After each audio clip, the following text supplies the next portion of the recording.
Students ਅੱਜ ਆਪਾਂ ਕਰਨੇ ਮਨੁੱਖੀ ਅਧਿਕਾਰਾਂ ਦੀ ਸਰਵਵਿਆਪੀ ਘੋਸ਼ਣਾ universal declaration of human rights. ਤਾਂ ਮਨੁੱਖੀ ਸੱਭਿਅਤਾ ਦੇ ਵਿੱਚ ਮਨੁੱਖੀ ਅਧਿਕਾਰਾਂ ਦੀ ਬਹੁਤ ਹੀ ਜ਼ਿਆਦਾ ਮਹੱਤਤਾ ਹੈ।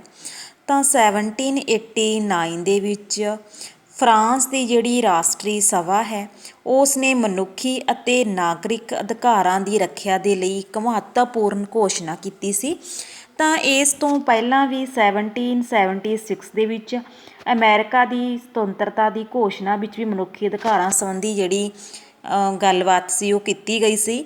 ਤਾਂ 1789 ਅਮਰੀਕਾ ਦਾ ਪਹਿਲਾ ਲਿਖਤੀ ਜਿਹੜਾ ਸੰਵਿਧਾਨ ਸੀ, ਜਿਸ ਦੇ ਲਾਗੂ ਹੋਣ ਤੋਂ 2 ਸਾਲ ਮਗਰੋਂ ਹੀ ਜਿਹੜੀਆਂ ਉਸ ਦੇ ਵਿੱਚ ਸੰਵਿਧਾਨਿਕ ਜਿਹੜੀਆਂ ਤਰਮੀਮਾਂ ਸੀਗੀਆਂ, ਸੋਧਾਂ ਸੀਗੀਆਂ, ਉਹਨਾਂ ਨੂੰ ਕਰਕੇ ਮਨੁੱਖੀ ਅਧਿਕਾਰਾਂ ਦੀ ਵਿਵਸਥਾ ਕੀਤੀ ਗਈ ਸੀ। ਤਾਂ ਅੱਜ ਅਜੋਕੇ ਜਿਹੜੀ ਡੈਮੋਕ੍ਰੇਸੀ ਯੁੱਗ ਦੇ ਵਿੱਚ ਲਗਭਗ ਸਾਰੇ ਹੀ ਦੇਸ਼ਾਂ ਦੇ ਸੰਵਿਧਾਨਾਂ ਦੇ ਵਿੱਚ ਜਿਹੜੀ ਮਨੁੱਖੀ ਅਧਿਕਾਰਾਂ ਦੀ ਰੱਖਿਆ ਦੀ ਵਿਵਸਥਾ ਹੈ ਉਹ ਕੀਤੀ ਗਈ ਹੈ। ਤਾਂ ਆਪਾਂ ਸਭ ਤੋਂ ਪਹਿਲਾਂ ਕਰਨਾ ਹੈ charter of the United nation and the human rights.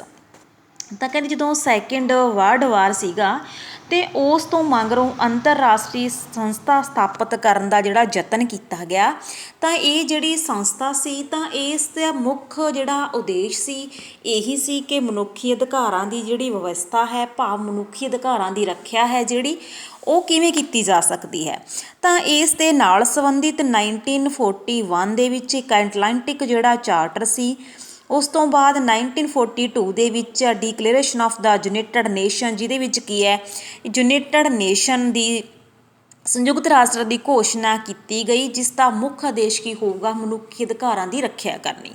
ਤਾਂ ਇਸ ਤਰ੍ਹਾਂ 26 ਜੂਨ 1945 ਨੂੰ charter of the United nation organisation ਦੇ ਵਿੱਚ ਲਗਭਗ 51 ਦੇਸ਼ਾਂ ਨੇ ਮਤਲਬ ਕਿ ਭਾਗ ਲਿਆ। ਤਾਂ ਇਸ ਤਰ੍ਹਾਂ ਇਸ ਚਾਰਟਰ ਦੀ ਵਿਵਸਥਾ ਹੈ ਜਿਹੜੀ ਉਹ 24 ਅਕਤੂਬਰ 1945 ਨੂੰ UNO United nation of organisation ਨਾਮ ਦੀ ਜਿਹੜੀ ਸੰਸਥਾ ਹੈ ਉਸ ਦੀ ਵਿਵਸਥਾ ਕੀਤੀ ਗਈ, ਜਿਸ ਦੇ ਵਿੱਚ ਕੀ ਹੈ ਮਨੁੱਖੀ ਅਧਿਕਾਰਾਂ ਦੀ ਰੱਖਿਆ ਨਾਲ ਸੰਬੰਧਿਤ ਜਿਹੜੇ ਆਰਟੀਕਲ ਨੇ ਉਹਨਾਂ ਨੂੰ ਸ਼ਾਮਲ ਕੀਤਾ ਗਿਆ। ਤਾਂ ਇਸ ਦੇ ਵਿੱਚ ਕਿਹੜੀਆਂ ਵਿਵਸਥਾਵਾਂ ਕੀਤੀਆਂ ਗਈਆਂ। ਸਭ ਤੋਂ ਪਹਿਲਾਂ ਹੈਗਾ ਫੇਥ ਇਨ ਫੰਡਾਮੈਂਟਲ ਹਿਊਮਨ ਰਾਈਟਸ, ਤਾਂ ਮੌਲਿਕ ਮਨੁੱਖੀ ਅਧਿਕਾਰਾਂ ਵਿੱਚ ਵਿਸ਼ਵਾਸ। ਤਾਂ ਇਸ ਦਾ ਜਿਹੜਾ ਮੁੱਖ ਉਦੇਸ਼ ਹੈ ਸੰਯੁਕਤ ਰਾਸ਼ਟਰ ਦੇ ਚਾਰਟਰ ਦੀ ਜਿਹੜੀ ਪ੍ਰਸਤਾਵਨਾ ਹੈ ਉਸ ਦੇ ਵਿੱਚ ਮੌਲਿਕ ਮਨੁੱਖੀ ਅਧਿਕਾਰਾਂ ਦੀ ਵਿੱਚ ਵਿਸ਼ਵਾਸ ਪ੍ਰਗਟਾਇਆ ਗਿਆ। ਜਿਸ ਤਰ੍ਹਾਂ ਸਾਡਾ ਜਿਹੜਾ ਕੰਸਟੀਟਿਊਸ਼ਨ ਹੈ ਉਸ ਦੀ ਜਿਹੜੀ ਪ੍ਰਸਤਾਵਨਾ ਹੈ ਉਹ ਅਸੀਂ ਪੜ੍ਹਦੇ ਹਾਂ ਕਿ ਅਸੀਂ ਭਾਰਤ ਦੇਸ਼ ਦੇ ਲੋਕ ਧਰਮ ਨਿਰਪੱਖ, ਸਮਾਜਵਾਦੀ, ਲੋਕਤੰਤਰੀ ਹਾਂ। ਤਾਂ ਉਸੇ ਤਰ੍ਹਾਂ ਇਸ ਦੇ ਵਿੱਚ ਵੀ ਇਹ ਗੱਲ ਕੀਤੀ ਗਈ ਕਿ ਅਸੀਂ ਸੰਯੁਕਤ ਰਾਸ਼ਟਰ ਦੇ ਲੋਕ ਮਨੁੱਖੀ ਮੌਲਿਕ ਅਧਿਕਾਰਾਂ, ਮਨੁੱਖ ਦੇ ਗੌਰਵ ਅਤੇ ਮਹੱਤਵ, ਪੁਰਖ ਅਤੇ ਇਸਤਰੀਆਂ ਦੇ ਅਤੇ ਵੱਡੇ ਤੋਂ ਛੋਟੇ ਰਾਸ਼ਟਰਾਂ ਦੇ ਸਮਾਨ ਅਧਿਕਾਰਾਂ ਦੇ ਆਪਣੇ ਵਿਸ਼ਵਾਸ ਦੇ ਵਿੱਚ ਕੀ ਅਸੀਂ ਵਿਸ਼ਵਾਸ ਰੱਖਦੇ ਹਾਂ। ਤਾਂ ਇਸ ਤਰ੍ਹਾਂ ਦੀ ਜਿਹੜੀ ਇਸ ਦੀ ਪ੍ਰਸਤਾਵਨਾ ਸੀ।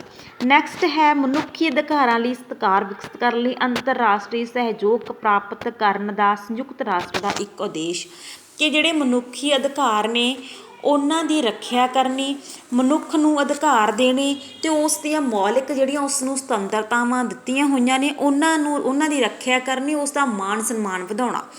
ਤਾਂ ਨੈਕਸਟ ਹੈ ਮਨੁੱਖੀ ਅਧਿਕਾਰਾਂ ਪ੍ਰਤੀ ਸਰਵਵਿਆਪੀ ਸਤਿਕਾਰ ਵਿਕਸਿਤ ਕਰਨਾ, ਭਾਵ ਆਰਟੀਕਲ 55 ਦੇ ਵਿੱਚ ਇਹ ਵਿਵਸਥਾ ਕੀਤੀ ਗਈ ਕਿ ਸੰਯੁਕਤ ਰਾਸ਼ਟਰ ਨਸਲ, ਲਿੰਗ, ਭਾਸ਼ਾ ਜਾਂ ਧਰਮ ਦੇ ਆਧਾਰ 'ਤੇ ਕਿਸੇ ਵੀ ਵਿਅਕਤੀ ਨਾਲ ਕੋਈ ਭੇਦਭਾਵ ਨਹੀਂ ਕਰੂਗਾ, ਸਗੋਂ ਤਾਂ ਇਸ ਦੇ ਵਿੱਚ ਸਾਰੇ ਜਿਹੜੇ ਨਾਗਰਿਕ ਹੋਣਗੇ ਉਹ ਸਮਾਨ ਹੋਣਗੇ। ਤਾਂ ਸਾਰਿਆਂ ਨੂੰ ਬਰਾਬਰ ਦਾ ਜਿਹੜਾ ਮਾਣ ਸਤਿਕਾਰ ਹੈ ਉਹ ਦਿੱਤਾ ਜਾਊਗਾ।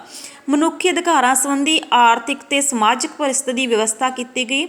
ਆਰਟੀਕਲ 62 ਦੇ ਵਿੱਚ ਇਹ ਵਿਵਸਥਾ ਕੀਤੀ ਗਈ। ਤਾਂ ਇਸ ਪਰਿਸ਼ਦ ਦੇ ਵਿੱਚ ਮਨੁੱਖੀ ਅਧਿਕਾਰਾਂ ਅਤੇ ਮੌਲਿਕ ਸੁਤੰਤਰਤਾਵਾਂ ਪ੍ਰਤੀ ਜਿਹੜੀ ਸਤਿਕਾਰ, ਮਾਣ ਸਨਮਾਨ ਦੀ ਭਾਵਨਾ ਵਿਕਸਿਤ ਕਰਨ ਦੀ ਜਿਹੜੀ ਸਿਫਾਰਿਸ਼ ਹੈ ਇਸ ਦੇ ਵਿੱਚ ਕੀਤੀ ਗਈ।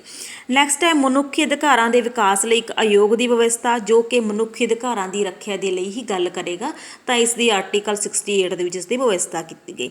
ਮਨੁੱਖੀ ਅਧਿਕਾਰਾਂ ਪ੍ਰਤੀ ਸਤਿਕਾਰ ਵਿਕਸਿਤ ਕਰਨਾ ਇਮਾਨਦਾਰੀ ਪ੍ਰਣਾਲੀ ਦਾ ਇੱਕ ਉਦੇਸ਼। ਤਾਂ ਇਹ ਕੀ ਹੈ ਆਰਟੀਕਲ 76 ਦੇ ਵਿੱਚ ਸੰਯੁਕਤ ਰਾਸ਼ਟਰ ਦੀ ਜਿਹੜੀ ਇਮਾਨਦਾਰੀ ਪ੍ਰਣਾਲੀ ਦੇ ਉਦੇਸ਼ ਅੰਕਿਤ ਨੇ। ਹੋਰ ਉਦੇਸ਼ਾਂ ਤੋਂ ਇਲਾਵਾ ਇੱਕ ਉਦੇਸ਼ ਮਨੁੱਖੀ ਅਧਿਕਾਰਾਂ ਨਾਲ ਵੀ ਸੰਬੰਧਿਤ ਹੈ।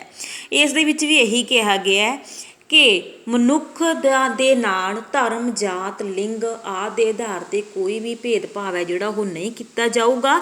ਤਾਂ ਉਸ ਦੀਆਂ ਸਾਰੀਆਂ ਹੀ ਜਿਹੜੀਆਂ ਮੌਲਿਕ ਸੁਤੰਤਰਤਾਵਾਂ ਦੀ ਰੱਖਿਆ ਕਰਨ ਦੇ ਲਈ ਜਿਹੜੀ ਇਹ ਅਮਾਨਦਾਰੀ ਜਿਹੜੀ ਪ੍ਰਣਾਲੀ ਹੈ, ਅਮਾਨਤਦਾਰੀ ਜਿਹੜੀ ਪ੍ਰਣਾਲੀ ਹੈ, ਉਹ ਇਸ ਦਾ ਮੁੱਖ ਇਸ ਦੇ ਵਿੱਚ ਕੀ ਹੈ ਵਿਵਸਥਾ ਜਿਹੜੀ ਉਹ ਕੀ ਕਰੂਗੀ। ਤਾਂ ਇਸ universal declaration of human rights ਮਨੁੱਖੀ ਅਧਿਕਾਰਾਂ ਦੀ ਸਰਵ ਵਿਆਪੀ ਘੋਸ਼ਣਾ ਦੇ ਲਈ ਜਿਹੜੀ ਇਹ ਇੱਕ ਆਰਗੇਨਾਈਜੇਸ਼ਨ ਦੀ ਸਥਾਪਨਾ ਕੀਤੀ ਗਈ ਸੀ, ਉਸ ਦੇ 6 ਅੰਗ ਸੀ। ਫਸਟ ਸੀ ਜਨਰਲ ਅਸੈਂਬਲੀ, ਸਿਕਿਉਰਿਟੀ ਕੌਂਸਲ ਸੁਰੱਖਿਆ ਪ੍ਰੀਸ਼ਦ, ਨੈਕਸਟ ਹੈ economic and social council, next ਹੈ ਟਰਸਟੀਸ਼ਿਪ ਕੌਂਸਲ, ਨੈਕਸਟ ਉਸ ਤੋਂ ਅੱਗੇ ਹੈ ਅੰਤਰਰਾਸ਼ਟਰੀ ਨਿਆਂਦੀ ਅਦਾਲਤ ਇੰਟਰਨੈਸ਼ਨਲ ਕੋਰਟ ਆਫ ਜਸਟਿਸ ਸਕੱਤਰੇਤ।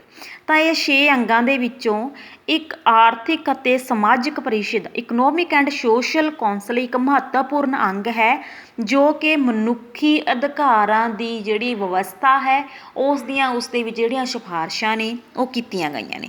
ਤਾਂ ਇਸ ਵਿਵਸਥਾ ਅਨੁਸਾਰ ਆਰਥਿਕ ਅਤੇ ਸਮਾਜਿਕ ਪਰਿਸ਼ਦ ਨੇ ਫਰਵਰੀ 1946 ਦੇ ਵਿੱਚ ਮਨੁੱਖੀ ਅਧਿਕਾਰਾਂ ਸੰਬੰਧੀ ਇੱਕ ਆਯੋਗ ਹੈ ਜਿਹੜਾ ਕਮਿਸ਼ਨ ਆਫ ਹਿਊਮਨ ਰਾਈਟਸ ਸਥਾਪਿਤ ਕੀਤਾ ਅਤੇ ਇਸ ਆਯੋਗ ਦੇ 18 ਮੈਂਬਰ ਨੇ। ਇਸ ਆਯੋਗ ਨੇ ਮਨੁੱਖੀ ਅਧਿਕਾਰਾਂ ਦੀ ਇੱਕ ਘੋਸ਼ਣਾ ਤਿਆਰ ਕੀਤੀ ਗਈ ਜਿਸ ਨੂੰ ਸੰਯੁਕਤ ਰਾਸ਼ਟਰ ਦੀ ਮਹਾਸਭਾ ਨੇ 10 ਦਸੰਬਰ 1948 ਦੇ ਵਿੱਚ ਪ੍ਰਵਾਨ ਕਰ ਲਿਆ ਸੀ। ਤਾਂ ਇਸ ਘੋਸ਼ਣਾ ਨੂੰ ਹੀ ਮਨੁੱਖੀ ਅਧਿਕਾਰਾਂ ਦੀ ਜਿਹੜੀ ਸਰਵ ਵਿਆਪੀ ਘੋਸ਼ਣਾ ਕਿਹਾ ਜਾਂਦਾ ਹੈ। ਇਸ ਦੇ ਵਿੱਚ ਕੀ ਹੈ ਮਨੁੱਖੀ ਅਧਿਕਾਰਾਂ ਦੀ ਜਿਹੜੀ ਰੱਖਿਆ ਹੈ ਉਸ ਦੀ ਵਿਵਸਥਾ ਜਿਹੜੀ ਇਸ ਦੇ ਵਿੱਚ ਕੀਤੀ ਗਈ ਹੈ। ਤਾਂ ਨੈਕਸਟ ਹੈ ਮਨੁੱਖੀ ਅਧਿਕਾਰਾਂ ਦੀ ਘੋਸ਼ਣਾ ਦੀ ਪ੍ਰਸਤਾਵਨਾ, preamble to the declaration of human rights. ਜਿਸ ਤਰ੍ਹਾਂ ਸਾਡਾ ਜਿਹੜਾ ਕਨਸਟੀਟਿਊਸ਼ਨ ਹੈ ਉਸ ਦੇ ਵਿੱਚ ਕੀ ਹੈ ਪ੍ਰੈਂਬਲ ਦੀ ਵਿਵਸਥਾ ਕੀਤੀ ਗਈ ਹੈ, ਜਿਸ ਦੇ ਅਸੀਂ ਵਿੱਚ ਸਟਾਰਟਿੰਗ ਦੇ ਵਿੱਚ ਲਿਖਿਆ ਹੈ ਕਿ ਅਸੀਂ ਭਾਰਤ ਦੇ ਲੋਕ ਭਾਰਤ ਨੂੰ ਧਰਮ ਨਿਰਪੱਖ ਸਮਾਜਵਾਦੀ ਲੋਕਤੰਤਰ ਦੇ ਵਿੱਚ ਅਸੀਂ ਵਿਸ਼ਵਾਸ ਰੱਖਦੇ ਹਾਂ। ਤਾਂ ਉਸੇ ਤਰ੍ਹਾਂ ਇਹ ਮਨੁੱਖੀ ਅਧਿਕਾਰਾਂ ਦੀ ਜਿਹੜੀ ਘੋਸ਼ਣਾ ਦਾ ਆਰੰਭ ਵੀ ਪ੍ਰਸਤਾਵਨਾ ਨਾਲ ਕੀਤਾ ਗਿਆ ਹੈ। ਤਾਂ ਇਸ ਪ੍ਰਸਤਾਵਨਾ ਦੇ ਵਿੱਚ ਉਹਨਾਂ ਮੁੱਖ ਕਾਰਨਾਂ ਦਾ ਜਿਹੜਾ ਵਰਣਨ ਹੈ ਉਹ ਕੀਤਾ ਗਿਆ, ਜਿਨ੍ਹਾਂ ਕਾਰਨਾਂ ਨੂੰ ਮੁੱਖ ਰੱਖ ਕੇ ਸੰਯੁਕਤ ਰਾਸ਼ਟਰ ਦੀ ਮਹਾਸਭਾ ਨੇ ਮਨੁੱਖੀ ਅਧਿਕਾਰ ਕਮਿਸ਼ਨ ਦੀ ਇਸ ਘੋਸ਼ਣਾ ਨੂੰ ਪ੍ਰਵਾਨ ਕੀਤਾ ਸੀ। ਤਾਂ ਕਿਹੜੇ ਮਤਲਬ ਕਿ ਇਸ ਪ੍ਰਸਤਾਵਨਾ ਦੇ ਵਿੱਚ ਮਨੁੱਖੀ ਅਧਿਕਾਰਾਂ ਦੀ ਜਿਹੜੀ ਰੱਖਿਆ ਹੈ ਉਹਨਾਂ ਦੇ ਲਈ ਕਿਹੋ ਜਿਹੇ ਮਤਲਬ ਕਿ ਵਿਸ਼ਵ ਵਿਆਪੀ ਘੋਸ਼ਣਾ ਨੂੰ ਪ੍ਰਵਾਨ ਕਰਦੀ ਹੈ, ਕਿਹੋ ਜਿਹੀ ਉਸ ਦੇ ਵਿੱਚ ਵਿਵਸਥਾ ਹੈ ਜਿਹੜੀ ਉਹ ਕੀਤੀ ਗਈ ਹੈ। ਸਮੁੱਚੇ ਮਨੁੱਖੀ ਪਰਿਵਾਰ ਦੇ ਸਾਰੇ ਮੈਂਬਰਾਂ ਦੇ ਜਮਾਂਦਰੂ ਗੌਰਵ ਅਤੇ ਉਹਨਾਂ ਦੇ ਸਨਮਾਨ ਤੇ ਨੂੰ ਕਾਇਮ ਰੱਖਿਆ ਜਾਊਗਾ। ਹਰ ਇੱਕ ਜਿਹੜਾ ਨਾਗਰਿਕ ਹੈ ਉਸ ਦੀ ਸੁਤੰਤਰਤਾ, ਉਸ ਨੂੰ ਸਮਾਨਤਾ, ਨਿਆਂ ਹੈ ਜਿਹੜੀ ਉਹ ਪ੍ਰਦਾਨ ਕੀਤੀ ਜਾਊਗੀ।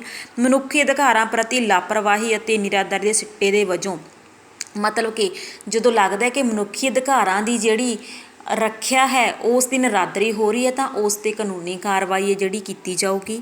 ਅਜਿਹੇ ਸੰਸਾਰ ਦਾ ਆਗਮਨ ਜਿਸ ਮਨੁੱਖ ਨੂੰ ਭਾਸ਼ਣ ਦੇਣ 'ਤੇ ਵਿਸ਼ਵਾਸ ਦੀ ਸੁਤੰਤਰਤਾ ਤੋਂ ਇਲਾਵਾ ਉਸ ਨੂੰ ਆਪਣੇ ਜਦੋਂ ਉਸਨੂੰ ਲੱਗਦਾ ਹੈ ਕਿ ਮੇਰੀ ਮਨ ਮਰਜ਼ੀ ਦੇ ਵਿਰੁੱਧ ਕੁਝ ਹੋ ਰਿਹਾ ਹੈ ਤਾਂ ਉਸ ਨੂੰ ਇਹ ਸੁਤੰਤਰਤਾ ਹੈ ਕਿ ਉਸ ਦੇ ਵਿਰੁੱਧ ਉਹ ਭਾਸ਼ਣ ਦੇ ਸਕਦਾ ਹੈ।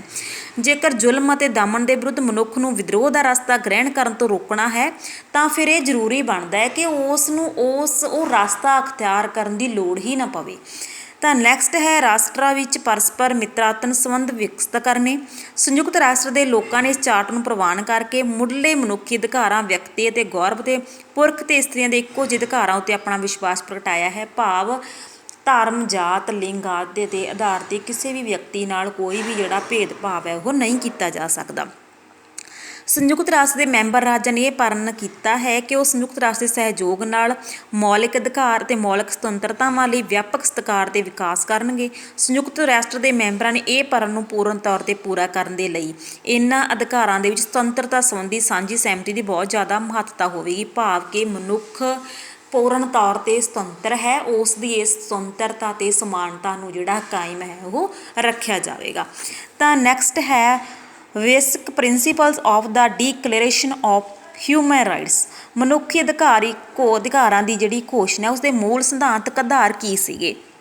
ਸਾਰੇ ਵਿਅਕਤੀ ਸੁਤੰਤਰ ਪੈਦਾ ਹੋਏ ਨੇ ਅਤੇ ਮਨੁੱਖੀ ਗੌਰਵ ਅਤੇ ਅਧਿਕਾਰਾਂ ਸੰਬੰਧੀ ਬਰਾਬਰ ਹਨ।